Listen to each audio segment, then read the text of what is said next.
Hello everyone and welcome back to Tiresome. My name's Mike and today we've got to put the bonnet on it.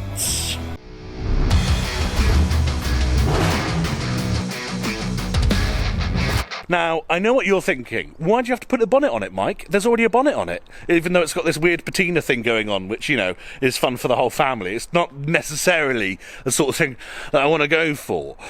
Tim, would you like to open it? My little bonnet fairy. The gas struts in this particular one are a bit gone. Not only that, but it pretends to stay up and then will kill you when you're not looking. So we've not only got a replacement bonnet which has little to no rust, unlike this one, but we've got replacement gas struts which are known good ones. So I'm very much looking forward to that. Tim?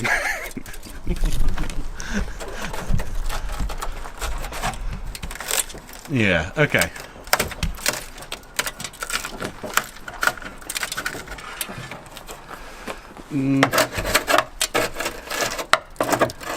Lots of rust.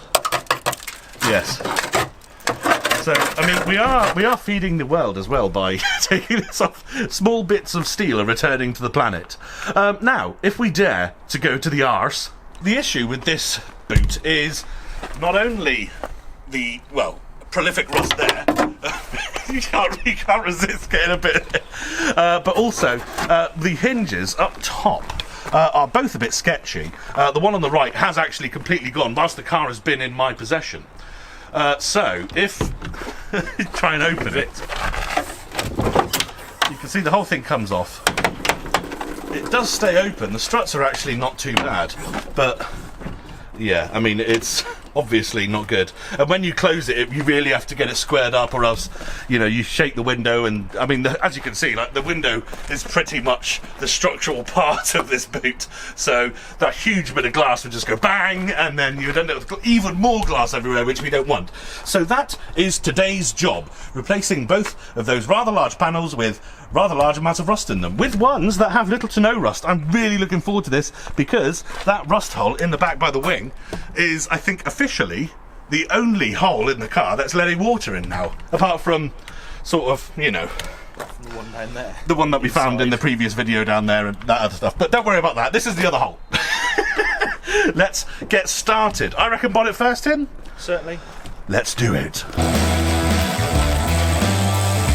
Both struts are now undone. Tim's taken his side off because we have a new one to go on that side. Mine's still on because it's a pain in the arsehole to get off this side, but we do need to get it off so we can replace this one with a known good one, and then that means we won't have to be using these poles anymore. All we have left now is two sort of half screwed in bolts my side, one Tim's side, whip this one off, get the new one on, and off to the races. I've got hold of it, boy.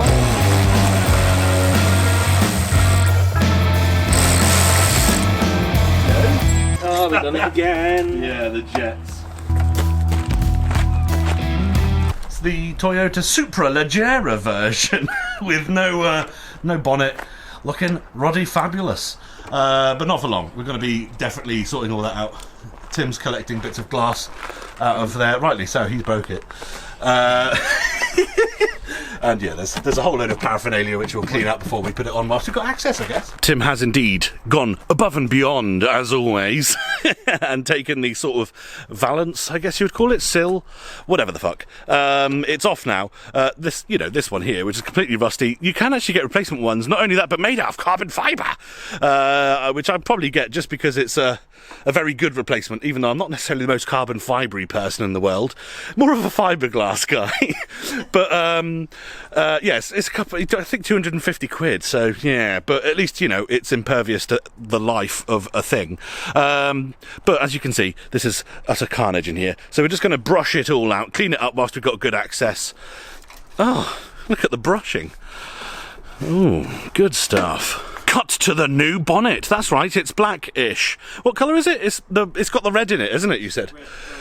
Red, pearl, black. It's like Pirates of the Caribbean, but the Toyota version. And this is going to be mine now. So it's obvious. Well, we'll go into it more when Tim isn't holding it at a corner. But yes, it's going on the car. I can't wait. Can't wait. Can't wait. You know, car, can't. Fun fact, the gas struts on the Mark III Supra, the end that goes into the bonnet, i.e. this one, I'll put it on my nose so it's focused, doesn't come out. You have to unscrew that. The other end rotates. So you can kind of, they are ambidextrous, but they're not necessarily just the pop in and pop out ones that you get on your boot, in your car.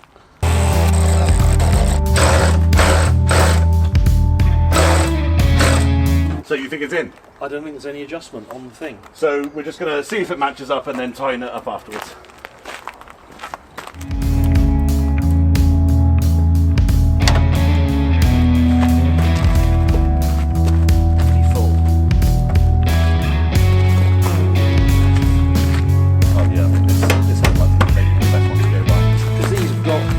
Like a wedge in them. I shall show you. The wedge that Tim speaks of is... I'm gonna have to put it on my face again. So the bonnet alignment is actually sort of done. You can see that there's actually a tapering sort of bit on the inside of the bolt there, and that just aligns the bonnet up perfectly with the hinge every time. No, that's right. Yeah, it's not latching. It might be. Hang on, let's just let Michael try, okay? Because I know. No, not with that.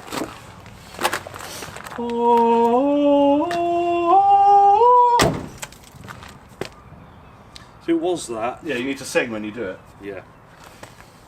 But apart from that, that's pretty good. Yeah. So you have to sing when you put that on. Right. Will it release though? Oh! Oh yes. Will it stay in the air? Will it stay in the air? Struts? Oh yeah, staying for days. Now let me give you a quick tour on this one. Now then, do take note of the rust. But take note of the fact that a wire brush and some paint will have that all absolutely fine and dandy. This one is actually pretty good. Obviously, I can't necessarily say a rust-free example because it has rust, but it is only surface rust, and it is, I would say, 70% stronger than the other one. Also, what's worth noting is that it also has probably the same, in quotes, patterner that this one has, but because it's black, you just can't see it as much. Right, let's get on to the arse, shall we? Because we're losing light. We just realised we got the gas struts off the other car, which are actually good, but so are these ones, which is good because I've actually got a bit of interior, including seatbelts, already in this car, and that's a bit of a pain to get out. Well, more importantly, it takes more time to get out, and we're running out of daylight. So, the other hinge has snapped, as we mentioned earlier, so it's just this one. We've got these, actually, so they unscrew, which is really cool. And I'm just going to take the last nut out now that's actually holding the boot lid on.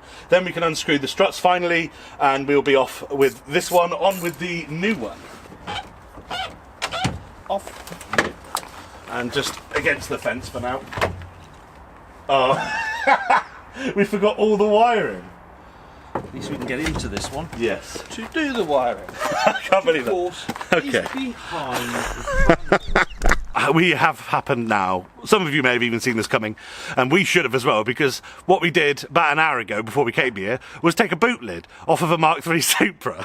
And the other thing, apart from the bolts and the struts that were keeping it in, are well, the wiring, the tube for the rear squirter, and there's another tube as well, which I assume is used for, like, if you have a brake light in the spoiler maybe or something, there's extra wiring that goes to it, I don't know.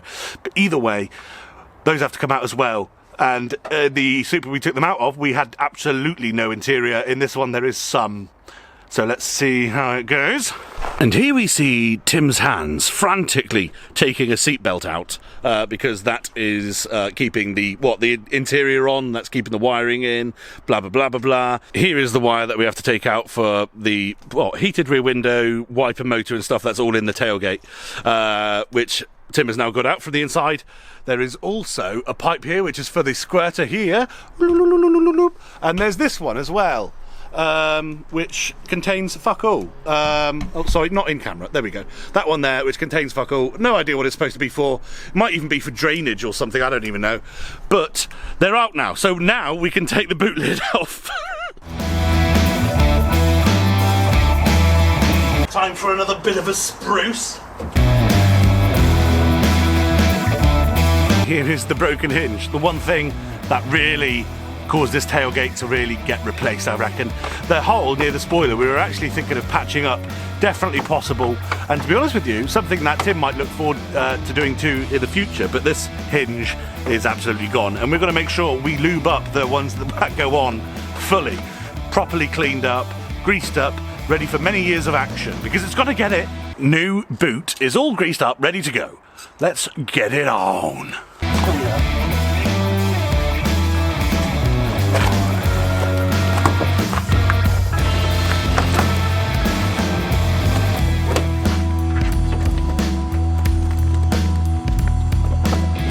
Getting close, everyone. We've got the water jet on, the baggy spare one. We weren't using, actually. We think that might be the difference between left and right hand drive models. Tim said that on like the lightweight one is an aerial, did he say? It's it's the back window in a JDM. It's an aerial. The back window in a JDM and version. Also, they've got a light in the spoiler. The light in the spoiler, yeah. Okay, so there are variables, and I'm sure they found it easier just to plug the hole with the same rubber they're already manufacturing rather than do anything else. Yeah. They're all in my pocket now. You've been harvesting them? I do. Like a squirrel. Harvesting all the nuts. Oh dear. Gas struts. Ready? I am ready.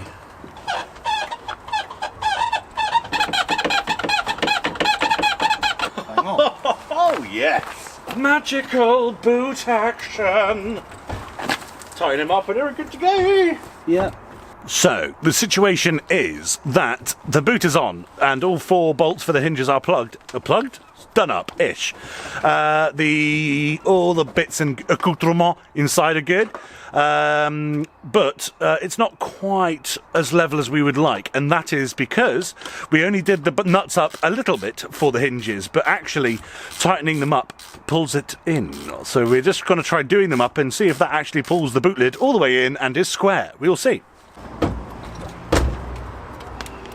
Still, I mean, it closes obviously, as you can tell, but It's got a bit still. it's still, you can tell with the spoiler.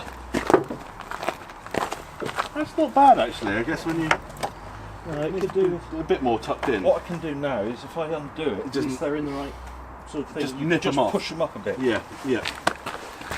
So, that has actually done part of the job, but what we're going to do now is Tim's going to just unnip them, and I'm going to apply pressure to the back of the boot lid just to get it snugged up as much as possible, but it's actually really not that far off. Now it's time to go above and beyond. We're putting the while the car's been in my possession, it hasn't been at all. So let's get that in.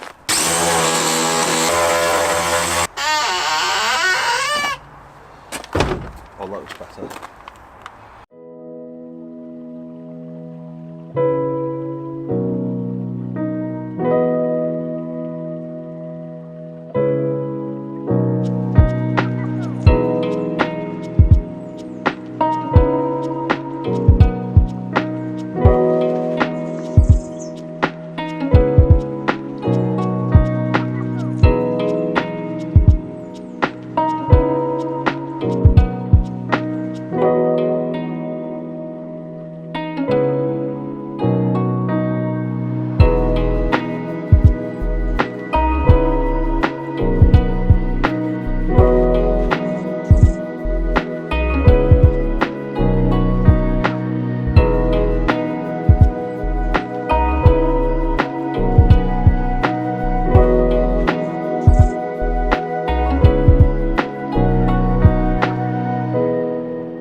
Another episode of Tiresome comes to the end. The sun is literally almost down the other side. Luckily, this lens is making quite good use of what light is left, but I am so happy with that bonnet on the front, and indeed, and to be honest, probably more importantly, the boot, because that hole in the old one really was letting quite a lot of water in. Don't get me wrong, I'm still very aware that there are other holes going on, but those two is good. Now it means that I can actually start cleaning and tidying not only the interior but the engine bay, getting things like that ready.